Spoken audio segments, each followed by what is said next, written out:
This is American Real, where we aim to inspire, empower, and enlighten you through the stories of our guests. Here's your host, Roger Brooks.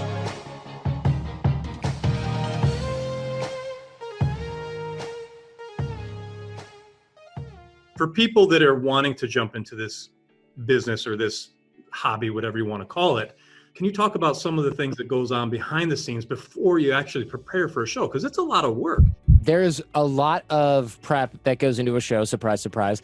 You get a better interviewee and a better interview subject because they realize, oh, this person actually cares. Yes. That never happens. Let me actually try hard and tell good stories and be a little bit more vulnerable than before and have a little bit more fun. And that's what makes for a good interview. And if you're really funny, you can do that and you can make it funny. And if you're really somehow talented at being a host, then you can maybe turn that into something.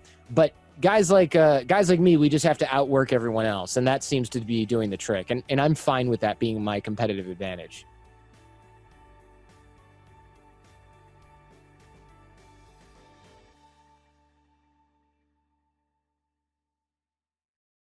Let me guess, you're an entrepreneur looking for ways to grow your business online. And you've probably tried everything to grow your business, including social media, SEO, even paid ads, only to find out that nothing truly works. So what if I told you that writing a book that goes on to become a bestseller is the magic wand, and that you can do it in as little as 30 days, 2 weeks, or even over a weekend in some cases, without spending more than 10 minutes a day? Would you be interested? My name is Roger Brooks, and I'm the founder and host of American Real TV, where I interview world-class guests to empower others through the essence of story. But I didn't get here overnight, and my mission certainly doesn't end here. It's been my dream to empower others through the craft of writing and storytelling. And throughout my life, I came across several mentors who pushed me toward my passion for writing books and helping others to do the same. There is no greater joy than to be working with aspiring authors and to help them establish true credibility within their industry by writing and publishing their first book, which I'm proud to say have all gone on to become bestsellers. Now, you're seeing this video because I just opened enrollment for my new book writing program, where I promise to take you from page 1 to published in 90 days or less. I will be personally working with you to overcome the same fears and obstacles that kept me from pursuing my dreams all of those years. Simply click on the link below to see how I could help you become a first-time best-selling author. I look forward to seeing you on the inside. I am Roger Brooks, and today our very special guest is Jordan Harbinger. You are the creator of the Jordan Harbinger Show, where you interview leading entrepreneurs, celebrities, writers, and experts about psychology, performance, life, and success. For all the work in the field, Forbes named you one of the 50 best relationship builders in the world, and Inc. magazine recently called you the Larry King of podcasting. Jordan, welcome to the show. Hey, thanks for having me on. It's funny, that Inc. magazine piece that said the Larry King of podcasting, funny background story that I don't think too many people know. It used to say the Charlie Rose of podcasting. And then I don't know if you're familiar with what happened with him, but this article came out. And one choice phrase from the article was brimming with feces. So I won't fill in any of the blanks here, but it had to do with some intern. And it was during this whole sort of like bubble up of all these, the Matt Lauer thing. And so I get a call at like 3 o'clock in the morning from one of our writers who happens to live in Paris. And he goes, I'm really sorry to wake you up, but I think you should change your byline. And I said, this better be important. What is, like, you better be in prison. You better be in like the Bastille or whatever right now. Like, what are you calling me for? And he's like, check this out. And I go, oh yeah. So I go ahead. Here's the login to the website. You're an admin now. Go ahead and change that. Delete that byline. And then we wrote immediately to Inc. And we were like, unusual request. Normally wouldn't ask, but can you change that to just literally anyone else? And they went, well, considering the circumstances, we're going to allow it. We don't usually do this, but we kind of feel like we're on the same page as you. So we had to change that. And I thought it was hysterical because the article probably had come out a month before that. And I love Charlie Rose's show. I think he's so good at what he does, but you just don't want to be the guy who is the brimming with feces of podcasting, not good, not a good look. No doubt. That's an interesting story, and thanks for sharing it. Yeah. Yeah, and I just wanted to open up by just saying thanks, thanks for giving back. And, you don't have to do these podcasts all the time. And my question is, why do you do it? Why do you give back? I honestly enjoy this process. Sure, if I do a show where the host isn't experienced at all, it can be kind of painful. I mean, I'm trying not to be a dick about it, but like it can be a little bit painful sometimes when somebody's like, and they're just like, what do I ask now? And they don't have anything, and they're not interested in you or anything that you've done. That can be a little bit brutal. But for me, I enjoy being on I almost said both sides of the mic, but you're technically always in front of the mic, I guess. Both sides of the equation in an interview. It also gives me ideas for how to become a better host because I can say I rarely do a show where I don't learn something where I go, I should do that. Or, which happens a lot as well. I need to make sure I never do that, And so I do learn on both sides of the equation. And I think it's important for people who get interviewed a lot to interview other people, at least sometimes, even if it's not for their own show, and vice versa. They should be interviewing other people. If you're an interviewer, you should get interviewed here and there, because you'll find out these little things and these little holes in your process, or you'll get ideas from other people.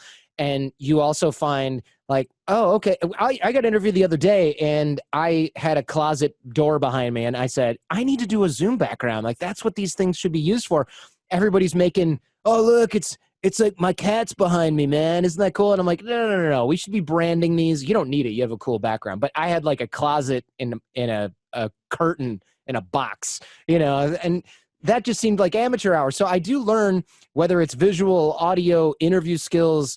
Also, I think for community of podcasting in the first place, it's an important thing to have and to support, because before the Joe Rogan deal, I think a lot of people still went, podcasting. I mean, literally, I think this is a while ago, Howard Stern, several years ago, literally said, podcasting is just a bunch of losers. And I remember being like, he's going to eat those words. It's only a matter of time till Howard Stern has a podcast. Now, he still doesn't have one, and he may never will, but it doesn't matter because Joe Rogan got a deal that I think was 10 something. His audience is 10 times larger than Howard Stern ever was, or something like that. I mean, podcasting is radio now. You can add up all the top radio hosts and you don't have the audience that podcasting has in terms of like engagement. You might have numbers, but you don't have engagement. If you need to ask an advertising agency and say, how much do you pay for CPM on a radio? Oh, $4, $8, $3.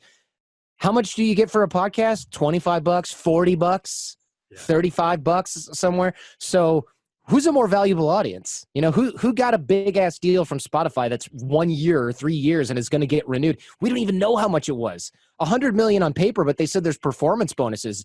I worked on Wall Street. Bonuses are sometimes larger than your salary. So we don't know what those bonuses are. They could be another $200 million. Is that Joe Rogan deal going to change the game, Jordan?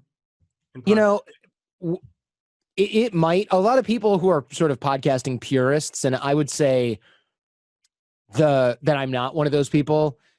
I don't really know. Those people are like, it's not really a podcast anymore because it's not available in an open RSS environment and blah, blah, blah, blah, blah. I don't really care about that as much until I see Spotify's next move. Like if it starts to YouTube the whole thing and you can't, not that I have a real big problem with YouTube, but if they start to censor more or they do more controlled speech or they say, hey, look, we're advertising on your stuff and there's nothing you can do about it. And yeah, we're going to have dick pills on your show and you can't stop us.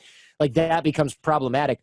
But I think as far as the industry being changed, aside from the technology, I think it's put us on the map in a bigger way. Like, no surprise for you, no surprise for me, no surprise for anybody else involved in podcasting, but you're going to see these Spotify stock price went through, I think it went up like X number percent. It went up like $5 billion or $2 billion or something like that after the announcement. That means Wall Street's paying attention. And what that means is that businesses are paying attention, which means advertisers are paying attention, advertising agencies are paying attention, which means big companies and brands are paying attention. And they're not just going to go, oh, we need to get on Joe Rogan. Like, there's going to be plenty of that, but there's going to be so much of that they're going to go, $25,000 for an ad spot. Where do we dip our feet in the water? And then it's going to be you, it's going to be me, it's going to be everybody else who runs a decently sized show and program, but is also doing something that is brand friendly. I mean, there's a lot of people that won't go on Joe Rogan because he has a flat earther or some other kook on there. And there's a lot of brands that just aren't into that.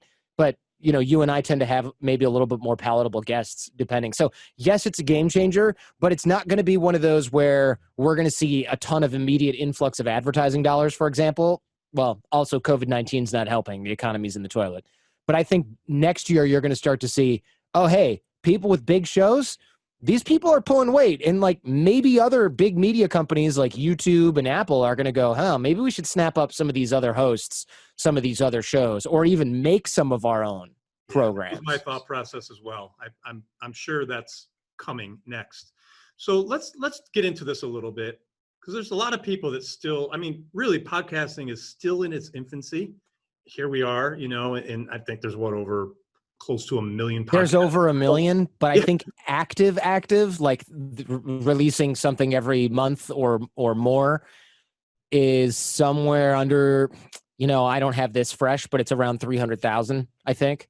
There are 2,000 new podcasts, I think it's either every week or every day. It's a huge amount.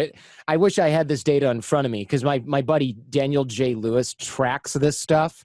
And I remember when we hit 1 million, because he sent out this sort of press release like, hey, we hit 1 million. And it was, I think, in March. So it's awesome. We've been cooking.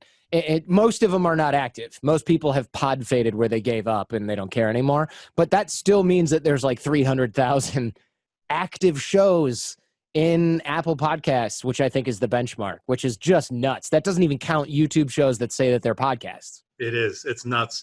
And for people that are wanting to jump into this business or this hobby, whatever you want to call it, can you give a little bit of advice? Because I know you've talked about this in the past, but I think it's crucial, especially for young people getting into this. Interview prep, know who your guest is. Can you talk about some of the things that goes on behind the scenes before you actually prepare for a show? Because it's a lot of work. It is a lot of work. It's done week after week, or some people are doing it even daily. Absolutely. Yeah. There's a lot of prep that goes into a show. Surprise, surprise. I will read the whole book. I talk to journalist friends of mine and they'll go, oh yeah, what do you do to prepare for your shows? You know, and what do you look at mostly digital sources and da-da-da? And because I'll ask them like, hey, how did you prepare for that 15-minute interview with the Secretary of State or whoever? And they'll say, oh, well, I looked at her bio and I Googled a talk she gave or something. And I'm like, okay, 15-minute interview, you're going to ask the same crap. But it's no big surprise why journalists are constantly disappointing us. They'll go, what do you think is next? You know, and that's like this generic filler 5-minute answer. And that might even be one of the 3 questions they have. But when I prep, I know that I have the luxury here on a podcast to do like a hour and a half long interview with somebody. And so, of course, what I do is read the entire book. And that's where you get the best bits. Because, yes, you're not going to get just the general idea of, let's say, an evolutionary psychologist giving you the same 3 tips they gave in their TED Talk. But you can get a lot of interesting information about somebody that makes somebody who they are. And what I mean by that is, I read the foreword to, this is an ancient example, but I read a foreword to a book about infectious diseases. I read the whole book, but I read the foreword too, and most people never do that. And the foreword was like by this doctor's relative or something like that, and she had been adopted from an African country, and I forget which now, like Mali or something. And she dedicated the book to her parents, her adopted parents. And so the first question was, well, I know you were adopted from Africa. Do you think that one of the reasons you got into infectious diseases was because you came from a place with a lot of infectious diseases? And he was like, you know what? It's so funny. My entire career is based on this, and nobody ever asks me that. And it seems like such an obvious connection for me.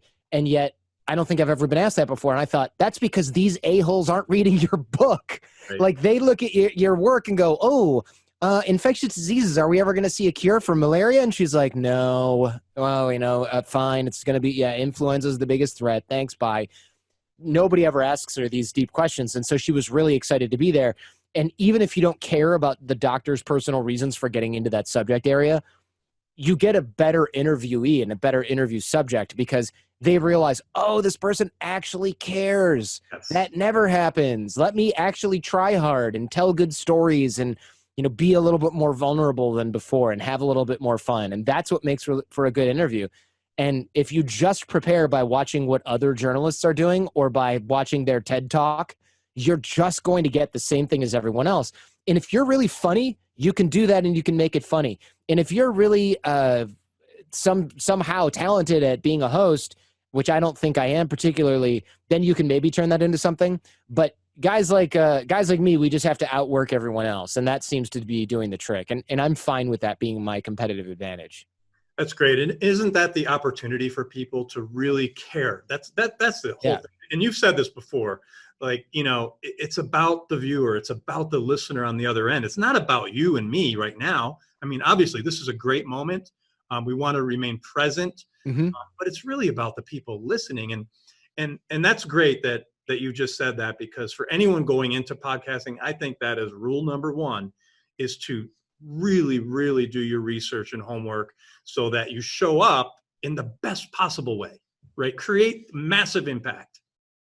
Yeah, you're right. There's something to be said for being in service to the audience. Now, I'm a non-practicing attorney. And so when you're a lawyer, you have a code of ethics. You take an oath, to the state bar of New York or wherever you pass the bar. And one of the things that they test you for, it's a light test, the ethics test, as you might imagine. But one of the things that you have to do as an attorney is you have a fiduciary duty to your client. And what that means is you have to treat the client like you would treat yourself or somebody, your own brother, for example, somebody whose best interest you have in mind. And if I'm saying spend an hour with me, what would I want to spend an hour learning and doing? And the answer is never, oh, well, I've got a half-assed conversation with a few ads in it that I needed to put out because I want to get a new motorcycle. That's never the answer. The answer is, this is the best thing that I could bring to the table, and I think it's worth your time. And now I am producing this and giving this to you, and there are a few ads in there to make this something I can do without begging for food on the side of the road in my spare time. Yes. I have to make a living doing this. But other than that, and even the ads I try to make interesting, entertaining, and funny. And that the reason is also because I have a duty to my clients. Like, if I'm going to say, hey, don't skip the ads, it's not like, hey, don't skip the ads because if you do, you're a bad person. It's, hey, don't skip the ads because you're going to miss something. And it might not be your favorite part of the show, but it helps both of us because it's part of the show. It's interesting. It's funny. And that's how I get paid, so I can produce more of this. Now, imagine if media producers always had that fiduciary duty. Imagine if journalists went, I can't lie. I'm not supposed to lie. I'm not going to lie. Even if I find something and I turn out to be wrong, that's one thing, but I'm not going to lie to you to get clicks or to get your attention. We would all be in a better place. And you see lawyers who violate their ethics, but they're not supposed to. They're supposed to get disbarred when they do that. We don't do that to media creators, and I think we should. Yeah. Do you see it changing, Jordan? I mean, do you see the whole media world changing as podcasts and people like yourself rise and get more popularity? And I think people are craving this, right? I mean, the news is just so negative, and as you said, there's just tons of lies. Tons of lies. I think the relationship that you have with your audience is, this is kind of a corny word, sacrosanct though, right? It's kind of sacred in that if you lie to your audience, you should expect negative consequences from that. And we talked before the show about somebody who's lying to their audience on a regular basis now and has done so in exchange for money, and which is sad. Money, clicks, whatever you want to call it. And they're trading what they may or may not realize they're doing. They're getting a larger audience of kooks, but they're trading that audience that they had, which was smart, that trusted them, that stuck with them through thick and thin, that was supporting them through hard times. They traded that audience for a temporary influx of cash and a larger audience of people that will leave on a drop of a hat when they find some other more interesting thing that's even more kooky, or their kooky flavor of the day. So now you got to chase those people around. You're herding cats, and your grand prize is you have a dumbass audience now for however long you can hold on to them. I mean, no thanks. So it's better for journalists and media creators to treat their core group of 100, 1,000, 10,000 fans, or however, 100,000 fans, to treat them like you would treat your own relatives. And that doesn't mean you have to be polite all the time or whatever. It means, if your cousin comes up and says, I did something bad, you go, well, you're a knucklehead and you shouldn't do that again. You can treat them with tough love, but you wouldn't say, unless you're selling a multi-level marketing scheme, you wouldn't say, buy this, it's going to be good for you, even though I know it's going to be bad for them, but I get money. Like, those are the people that you would destroy your familial relationships when you sell somebody Herbalife, right? Or whatever. You ruin your relationships with those people.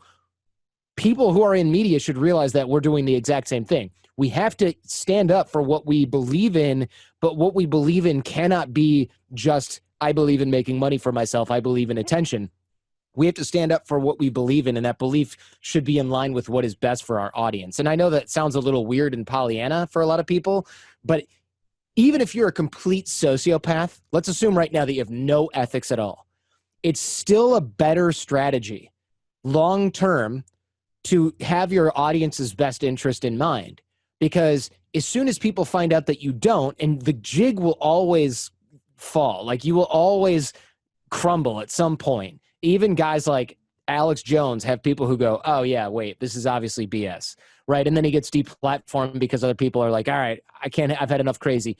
You end up losing. Like, imagine if somebody who was, and I hate that I'm using this word for Alex Jones, but the dude is in a way talented. And if you don't know who Alex Jones is, he's like an InfoWars, and he's like, turn the freaking frogs gay, right? He's like the professional wrestling of radio and video streaming. If he had done a news show that wasn't complete BS, and he had done something else that was maybe wild and entertaining and silly, but wasn't just made up garbage, he would be so much more wealthy than he is now, because he would have advertisers instead of selling male vitality dick pills. He would be able to be on big platforms instead of getting banned from YouTube, Twitter, Facebook, and everywhere else. And he would have one of the largest, or a large-ass talk show of people that probably wouldn't necessarily appeal to me, but what if the guy just did a wrestling show? He could have the biggest one in the world, and he'd be making millions, tens of millions of dollars, instead of going and getting sued all the time by people whose kids got killed at Sandy Hook. I mean, how do you look in the mirror? And what he did was, at some point, I bet if we could get inside that head, he would say, he would regret some of this. His legacy is, I made crap up and hurt people, and I did it for not even an impressive amount of money. Yeah, for what? For what? For what? Your legacy is trash, and you have what? A nice house in Florida? Who cares? Who cares? Nobody will miss you when you are gone. They will move on to someone else.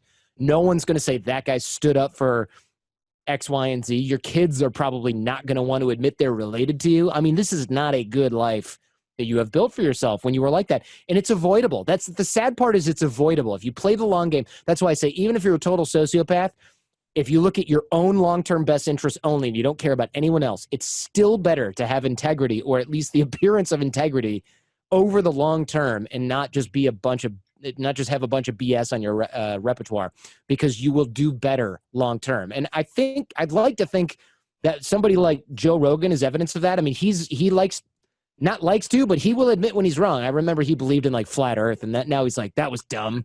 Right. So a lot of his audience goes, and he admitted it. Yeah. And that could not have been easy, right? To go, oh my God, I embarrassed myself in front of 11 million people, and that was wrong. And I'm not just going to double down on this. I'm going to say, like, holy crap, what was I thinking? And even some of the other things that he believes or pretends to believe, I think later on he will also at some point realize, oh, that was kind of silly and clearly false. That was dumb. I probably shouldn't have done that. Like, it's interesting to see how somebody like that does. And find me a better paid media personality right now. I guess you could throw Oprah in the ring, but, is she active right now? Kind of. But Oprah Super Soul Sunday podcast, I don't see that creeping up on even you or me, let alone Joe Rogan. No, and as Jocko says, take extreme ownership, and that's what Joe did, which was good. Yeah. So Jordan, let's help some people. Let's talk about careers. I know you like to talk a lot about this. In the past, you've talked about taking off the golden handcuffs and why it's hard for people to do that, and to leave a career they hate. Can you get into that a little bit? And just let's help some people, especially post-corona, as we get through this. And a lot of people have a lot of time to think, and they're thinking, I don't know if I want to go back to that same career. That's a good point. I think for a lot of people who don't want to go back into their career, the best thing you can be doing right now is networking. And a lot of people hate the word networking because they think it's like, oh, I got to throw business cards at people and do these stupid mixers where I go in and I'm like, oh, hey, Bob, how are you? And oh, yeah, when I'm ready to buy a used car, I'm going to call you, hand finger guns. Like, that's what people think networking is. And it's not that at all. Networking, the way I would teach it, or the way I do teach it, I should say, and just to sort of bring up by way of qualification, I'm not one of those people who's like, go print up 100 business cards. I teach what you might call networking, but probably you'd call something else, like social engineering, to CIA, Secret Service, MI6, police, federal, state police officers, and a lot of corporations, Apple, Facebook, LinkedIn, whatever.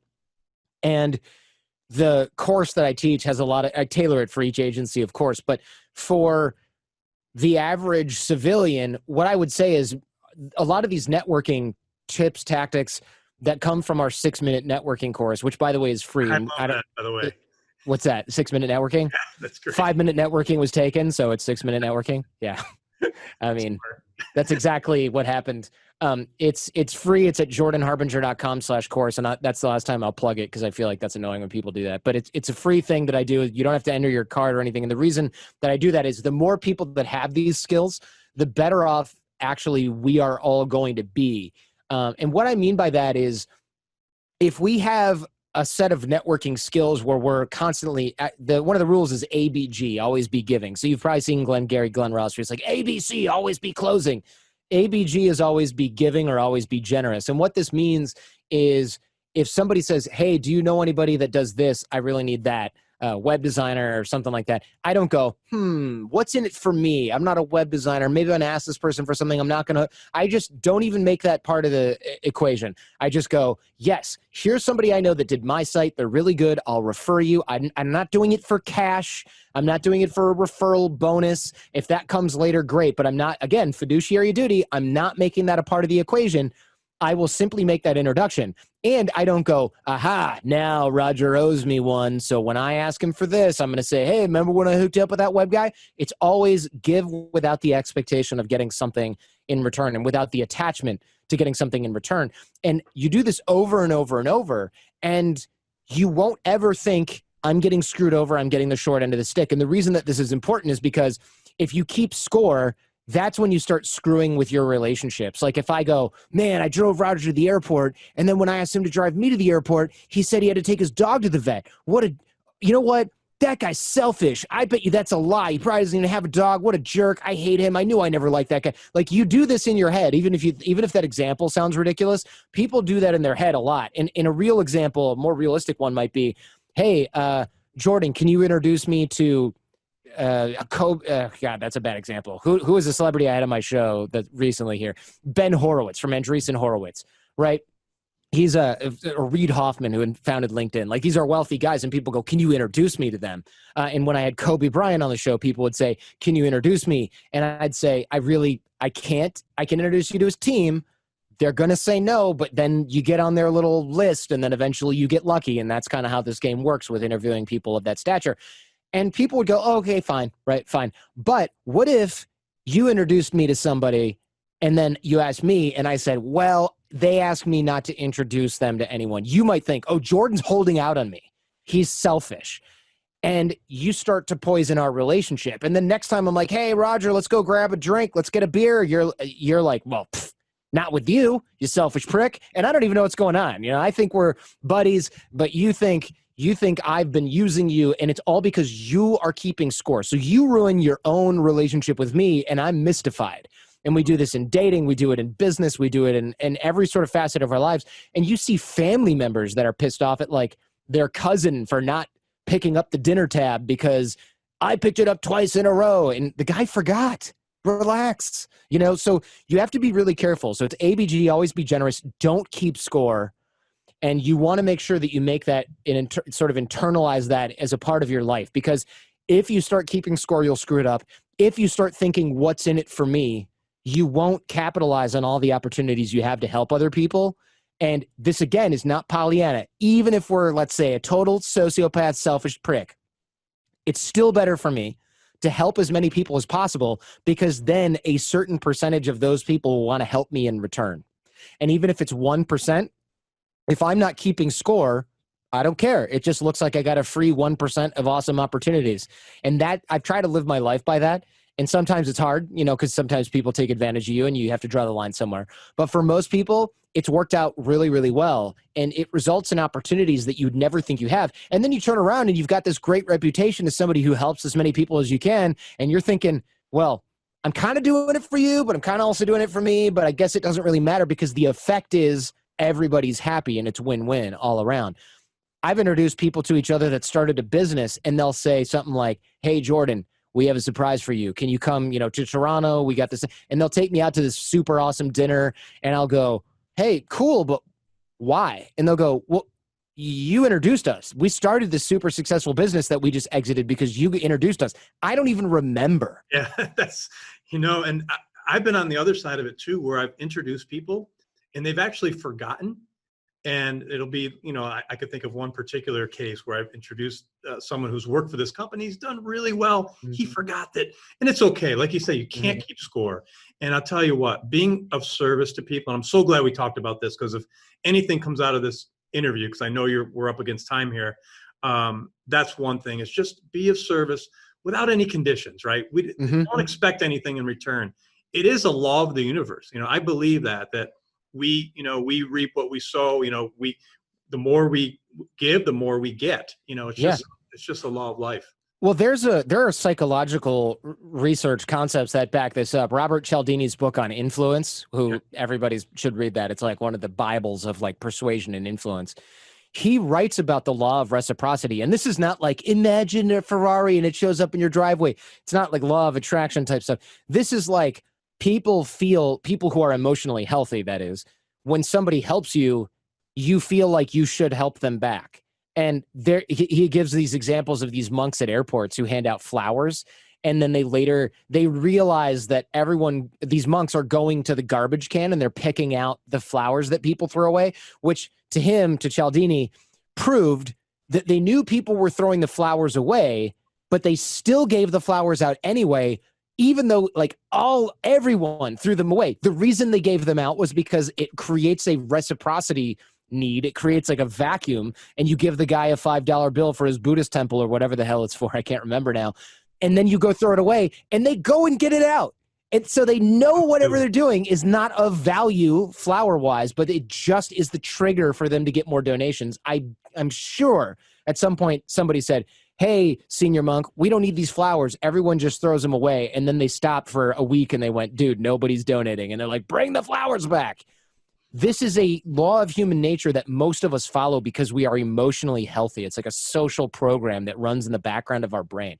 So take advantage of that as much as possible. This is, again, it's not Pollyanna. It's even if you're the most selfish bastard in the world, the best strategy is still to help as many people as you can. So, Jordan, you've interviewed some amazing guests on your show, but one of them is no longer with us, and that's Kobe Bryant. It was a wonderful interview. One of the last things Kobe said to you in your interview was, "Time has no mercy," and I thought that was pretty. When I listened to it, I just got the chills. Yeah.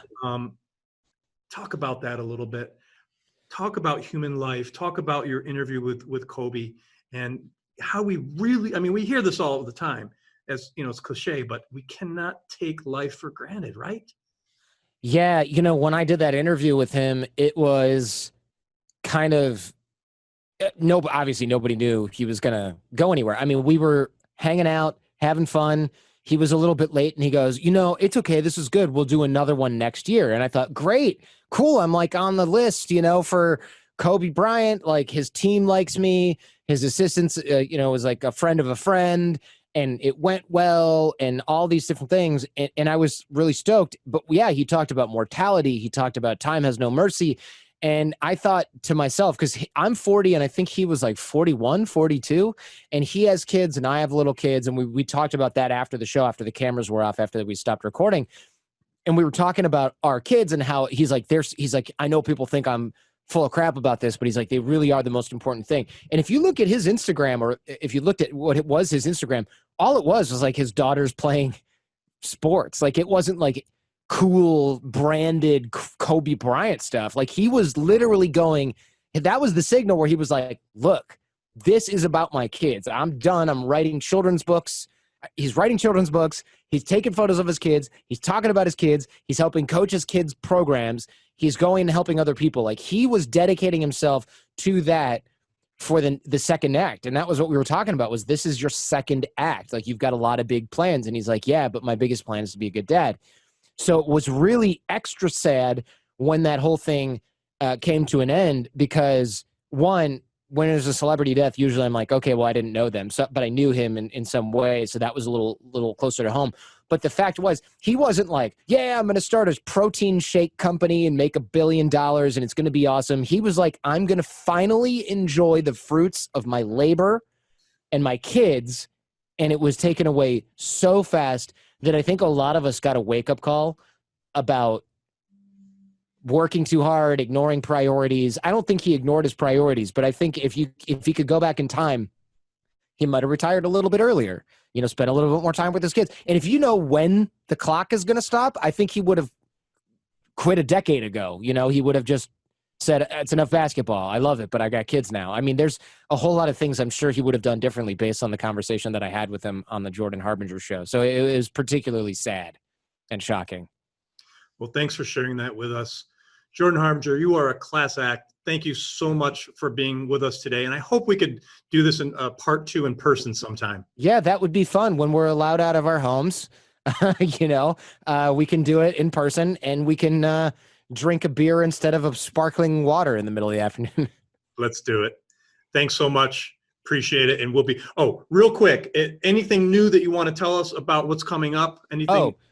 So I do the Jordan Harbinger Show. It's a podcast wherever you listen to podcasts. I'm also sometimes on YouTube. I do more audio than video, but if people are looking for that networking course, it's 6-minute networking. It's at jordanharbinger.com/course. But please just check out the Jordan Harbinger Show. I don't have anything to sell you other than great ideas, and they're free. They cost your attention, but no cash up front. How's that?